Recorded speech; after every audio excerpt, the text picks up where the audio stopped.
We do not understand God's reckoning of time, but we also have been shut out from understanding the feast of the Lord, which the New Testament says are all shadow pictures of good things to come. The Prophecies and the Feast of the Lord, presented by Michael Rood. Shalom. I'm Michael Rood, and I am in Ophel Gardens at the southwest corner of the retaining wall that surrounds the Temple Mount in the ancient city of Jerusalem. More than 3,000 years ago, David ben Yesse, the king of Israel, purchased this very mountaintop upon which to build a temple to the living God. These giant stones, which make up the retaining wall, are embedded into Mount Moriah, in Hebrew, Har Moriah. More, teacher, Yah, the holy name of the God of Abraham, Isaac, and Jacob. Mount Moriah, the mountain where Yahweh will be our teacher. It is upon this mountain that Abraham rehearsed the sacrifice of his son Isaac, but was provided a male lamb of the first year as the substitute for his son. It was upon this mountain that David set a tabernacle to house the Ark of the Covenant. It was here, on Mount Moriah, that David saw, by revelation, details of the coming of the Messiah, who would be one of his future descendants. It was here, on this mountain, that King David set in place detailed rehearsals for the temple service, rehearsals that foretold exactly what the Messiah would accomplish here in the city of Jerusalem, when he came to redeem his people from the consequences of their sins. Moses, and then later King David, set in place these detailed rehearsals as shadow pictures of good things to come that the Messiah must accomplish. This is the very location where these rehearsals have been and will be fulfilled by the Messiah. Join us in the Lester Summerall television studios, where this multimedia presentation was recorded by the Prophecy Club.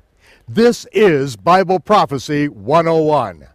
Now, Episode 1 in the 26-part series on the Prophecies and the Feast of the Lord, Sodom and Gomorrah, found.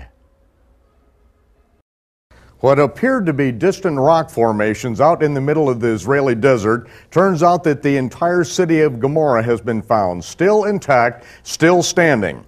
Here at the base of Mount Masada, between Masada and the Dead Sea, you can see the ashen remains of the cities of the plains, and in the background, you can see two elongated pyramid-shaped objects. Now, 90-degree angles don't happen in nature, but here in the Judean wilderness are edifices that are the same length, width, depth, height, and angle of incline that open up the way into the temple site area. And just as the book of Deuteronomy says, nothing remains of the cities of the plains except for brimstone, salt, and ashes, and nothing grows thereon. And there outside of the main population of Jerusalem, and as you're looking back at Mount Masada and Herod's veranda in the distance, you see the ashes and the ashen city that remains before you. There's Bruce Brimstone Brill, as we refer to him respectfully, holding several pieces of brimstone that we secured just this last time when we were out during the Feast of Pesach, or Passover. And you see the ashes in the background as he's holding the brimstone in his hands. Now, the brimstone, it says that it rained down or hailed down out of heaven on the cities of the plains, destroying them. And in the ashen remains, you can see how that it has the pattern as the brimstone rained down, and then the ashes snuffed it out so that these chunks of brimstone, which are 95.72% pure sulfur, still remain to this very day. There are sphinx-shaped objects, pyramid-shaped objects that continue to erode year by year as we go out there at least twice a year. And there I am in my desert gear with the temperatures reaching over 120 degrees down at the lowest point of planet Earth. It's quite inhospitable.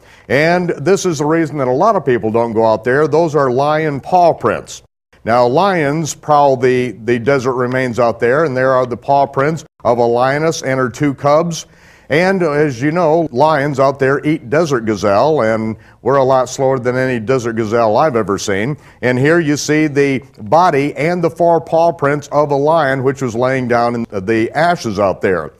And that's the reason why every night before sundown we're behind the nylon screen walls of our tent, because we know nylon keeps out lions. But if that doesn't work, my daughter's holding an M16 full automatic, and Bruce has a 357 on his side. And so when we go out there, we try to be a little bit more prepared. But there it is, what Simon Peter spoke of. Simon Peter spoke of the cities of the plains, Sodom and Gomorrah, as God has left a visible example in the earth of his righteous judgments. And just as God does not rain fire and brimstone down on every generation in which there's gross wickedness, and of course we happened to see Washington, D.C. on television on the news last night, which is certain proof that God doesn't rain fire and brimstone down on every wicked generation immediately, but God did leave a testimony in the earth that God is the judge. And it is a testimony to all those who would live an ungodly life. I have in my hands one of the pieces of brimstone that was recovered from the city of Gomorrah. In fact, I have the world's largest privately held collection of brimstone on planet Earth outside of the city of Gomorrah. And this piece of brimstone is 95.72% pure sulfur. 3 of their trace metals in it. It burns extremely hot. In fact, we made the mistake of ill-advisedly lighting up a small piece when I got back into Jerusalem several years ago. Lit a small piece down in the basement, the lower level of a hostel there in the Jewish quarter. When we began choking and gagging, then we evacuated the building, got the brimstone out there, because all of a sudden it felt like what we were inhaling was very deadly, and it was. And so we got it out on the street, let it burn out, and that was the last time we lit up a piece indoors. But this is what God has left, this testimony in the earth. And as the city began to then collapse, as the ashen remains snuffed it out, what is left for us today are the remains, these visible remains of God's righteous judgment. But it is not just a reminder of God's judgment against the wicked, but it says that it is also an ensample to the righteous, that God is able to deliver the righteous in the day of judgment.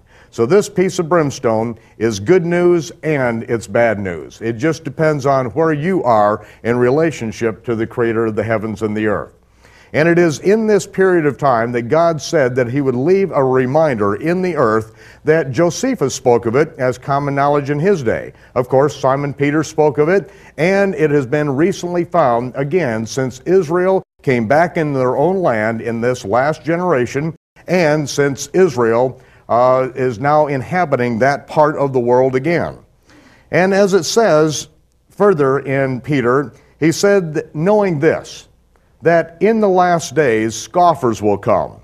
And within the context of what he was speaking in 2 Peter chapter 3, this in the last days, these scoffers would not only be believers, but they would be people who would be considered as ministers within the body of believers. And these men would be walking after their own lust, or taking care of themselves, making sure that what they got out of it was feathering their own nest. And it says that these scoffers would be walking after their own lust and scoffing, saying, "Where is this promise coming? Since the fathers fell asleep, everything continues going on the way it always has. This they will willingly be ignorant," he said. God judged the world in the days of Noah, and he'll judge the world again. In the days of Noah, he shook the foundations of the earth, but this next time, he's going to shake the heavens as well. Everything that can be shaken is about to be shaken. The only thing that's going to be left standing are those things which are grounded and founded on a rock and cannot be moved, cannot be shaken. But make no mistake, it is God who is going to do the shaking, and he's doing it for a reason. Just as Yeshua said in the Gospels, that when the wind blows and when the waves roll, it didn't say if, it says when they do, because there is a time in which God is going to shake things loose, and it is concerning the last days in which God has left a testimony. And I am always amazed as we travel around the United States and as we present some of these different archaeological finds that have now come to light just in the last generation, and most of them since the time that Israel took back the city of Jerusalem since 1967.